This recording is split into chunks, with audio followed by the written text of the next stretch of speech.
আমি যুধাজিৎদার কাছে যাব। যুধাজিৎদা, ইতিমধ্যে সারা আমেরিকা জুড়ে আমরা দেখতে পাচ্ছি হিন্দু এবং যারা প্রবাসী ভারতীয়রা রয়েছেন তারা মোহাম্মদ ইউনূসের এই যে অপদার্থতা, তার জন্য গোটা আমেরিকা জুড়ে যাতে ডোনাল্ড ট্রাম্প জানুয়ারি মাসে দেখতে পারেন, আপনারা বিভিন্ন প্রোগ্রাম নিচ্ছেন।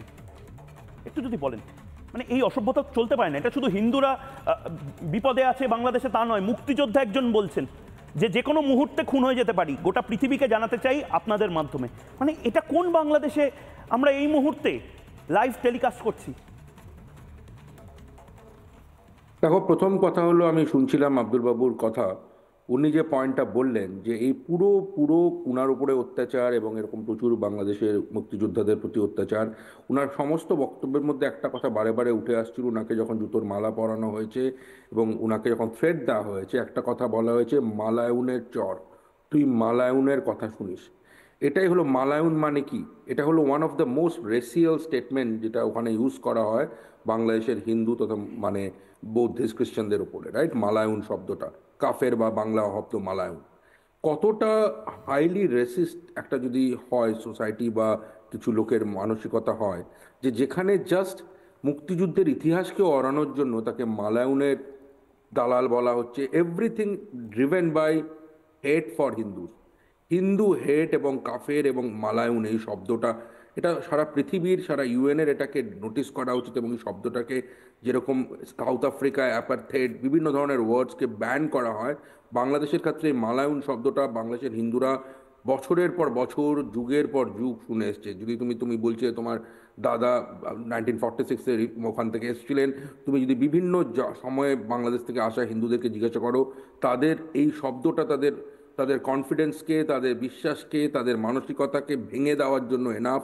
তাদের ছোট বাচ্চা থেকে শুরু করে তাদের বাড়ির বউয়েরা, মায়েরা, বড়রা শুনে এসছে মালায়ুন মালায়ুন মালায়ুন। আমার কানে কথাটা বাজছিল যখন উনি বলছিলেন, সেই জন্য আমি শুরু করলাম ওইটা দিয়ে।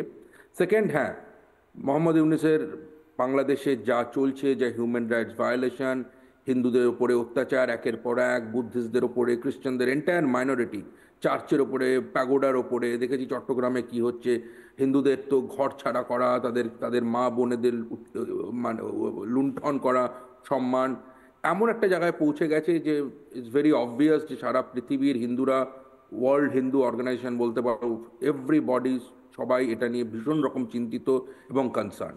সেটাই দেখা যাচ্ছে আমেরিকার বিভিন্ন শহরে। এই প্রথমবার, বাই দ্য ওয়ে, এটা খুব ঐতিহাসিক, কারণ এই প্রথমবার কোনো বাঙালি হিন্দু কজে আমেরিকার বিভিন্ন রাজ্যে, বিভিন্ন বড় বড় শহরের, এখানে ফ্রিওয়ে বলা হয়, যেগুলো বড় বড় রাস্তা, এখন সব মানে ক্রিসমাস আসছে, নিউ ইয়ার আসছে, বুঝতে পারছো, রাস্তায় প্রচুর গাড়ি চলছে, বিভিন্ন লোকেরা বিভিন্ন জায়গায় যাচ্ছে, জল করে বিলবোর্ডগুলোতে দেখাতেই।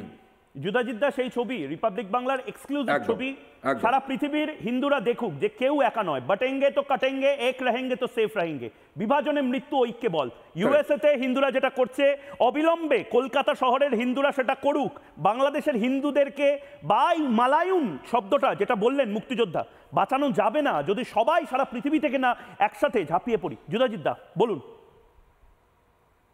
তুমি একদম ঠিক কথা বলেছো যে এইটা করা, এই যে পুরো ঘটনাটা, এটা একজনের পক্ষে এফোর্টটা সম্ভব নয়। বুঝতে পারছো, এত বড় দেশ, তার কত খরচ, তার কত শহরে এই বিলবোর্ডগুলো লাগানো, কিন্তু সারা আমেরিকা জুড়ে যে শহরগুলোতে একসাথে জ্বলে উঠছে, এবং এই তো সবে শুরু, চলতে থাকবে। এই 20 জানুয়ারিতে আমি নিজেও যাচ্ছি, আমিও ইনভিটেশন পেয়েছি ট্রাম্পের অ্যাডমিনিস্ট্রেশনের ওথ সেরিমনি, প্রচুর লোকে ওখানে পৌঁছবে, সব কিছু একটা খুব ইম্পর্ট্যান্ট টাইমে দাঁড়িয়ে আছে। সুতরাং যারা এই অত্যাচারগুলো চালাচ্ছে, করছে, তাদের বোঝা উচিত যে এটা কিন্তু আজকে সারা পৃথিবী জেনে গেছে। এই এক একটা প্রশ্ন, কেন হিন্দুদের উপর অত্যাচার হচ্ছে, কেন চিন্ময় কৃষ্ণ প্রভু এতদিন ধরে জেলে, কেন হিন্দু বৌদ্ধ খ্রিস্টান মাইনরিটিদের হিউম্যান রাইটস ভায়োলেশন, একের পর এক কোয়েশ্চেন আস্ক ইউনুস ওয়াই।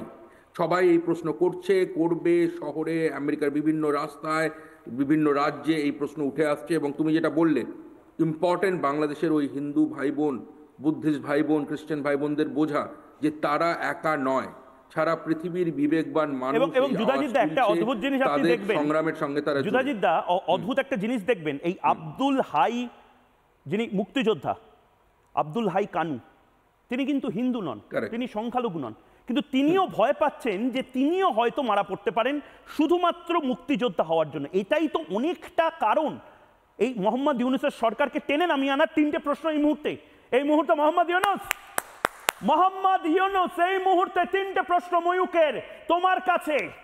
এই মুহূর্তে এবার ইউনূসের গদি কেড়ে নেওয়া উচিত। অনেক হয়েছে, মুক্তিযোদ্ধারাও বাংলাদেশে বা পূর্ব পাকিস্তানে এই মুহূর্তে সুরক্ষিত নন। দ্বিতীয় প্রশ্ন মোহাম্মদ ইউনূস, দ্বিতীয় প্রশ্ন তোমাকে, ইউনূসকেও জুতোর মালা পরানো হবে? যদি জুতোর মালা পরানোটা একটা সম্মানীয় কাজ হয়, মুক্তিযোদ্ধারা তো সম্মানীয় ব্যক্তি, মুজিবুর রহমান তো সম্মানীয় ব্যক্তি, যদি তারা জুতোর মালা পড়তে পারেন, মোহাম্মদ ইউনূস পড়তে পারবেন না? ভলেন্টারিলি গোটা বাংলাদেশের মানুষ জিজ্ঞেস করছে। এবং 3 নম্বর প্রশ্ন এই মুহূর্তে 3 নম্বর প্রশ্ন, ছোট ইউনূসের দরকার কি? বাংলাদেশটা নতুন কেউ সামলাক কেউ। আমি একটা বড় ব্রেকিং এসে সেটার কাছে যাব কিন্তু দুটো ছবি দেখাতে চাই। কেন আমি বললাম মোহাম্মদ ইউনূসের কি এবার জুতোর মালা পরা উচিত? একদিকে মুক্তিযোদ্ধার ছবি, প্রথমে দেখুন ফুল ফ্রেমে, মুক্তিযোদ্ধাকে জুতোর মালা, বাংলাদেশের এই নতুন যে উচ্চিংড়েরা তারা বাংলাদেশের মুক্তিযোদ্ধাকে জুতোর মালা পরাচ্ছে। ওয়ার্ল্ড এক্সক্লুসিভ সেই আব্দুল হাই কানু, তিনি রিপাবলিক বাংলায় ময়ূকের মুখোমুখি বসে ভেঙে পড়লেন, কিন্তু চোখে রক্ত, চোখে আগুন এখনো রয়েছে। উদাত্ত কণ্ঠে বললেন জয় বাংলা, জয় বঙ্গবন্ধু। পাশাপাশি মুজিবুর রহমানকেও জুতোর মালা পরানো হয়েছে এই বাংলাদেশে, সেই ছবি দেখুন, মুজিবুর রহমানকেও জুতোর মালা পরানো হচ্ছে।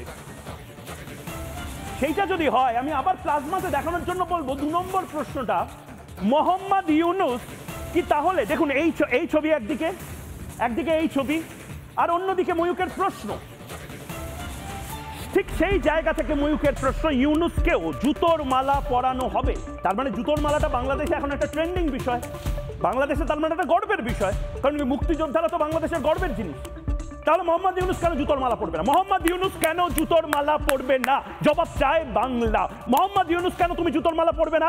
যখন মুজিবকে জুতোর মালা পরানো যায়, বাংলাদেশে যখন মুক্তিযোদ্ধাকে জুতোর মালা পরানো যায়, একজন 80 বছর বয়সী মুক্তিযোদ্ধা, তাকে জুতোর মালা যদি পরানো যায়, মোহাম্মদ ইউনূস তুমি কেন জুতোর মালা পরবে না? এবার পুজোয় চাই জুতোর মালা, এবার ক্রিসমাসে চাই জুতোর মালা, এবার নতুন বছর মোহাম্মদ ইউনূস পড়ুক জুতোর মালা। গদি ছাড়াও জুতোর মালা। নানা ধরনের কন্টেন্ট দেখার জন্য লাইক করুন, শেয়ার করুন আমাদের ফেসবুক পেজ, সাবস্ক্রাইব করুন আমাদের ইউটিউব চ্যানেল। পাশাপাশি অন্যান্য ব্রেকিং নিউজের জন্য অবশ্যই চোখ রাখুন রিপাবলিক বাংলায়।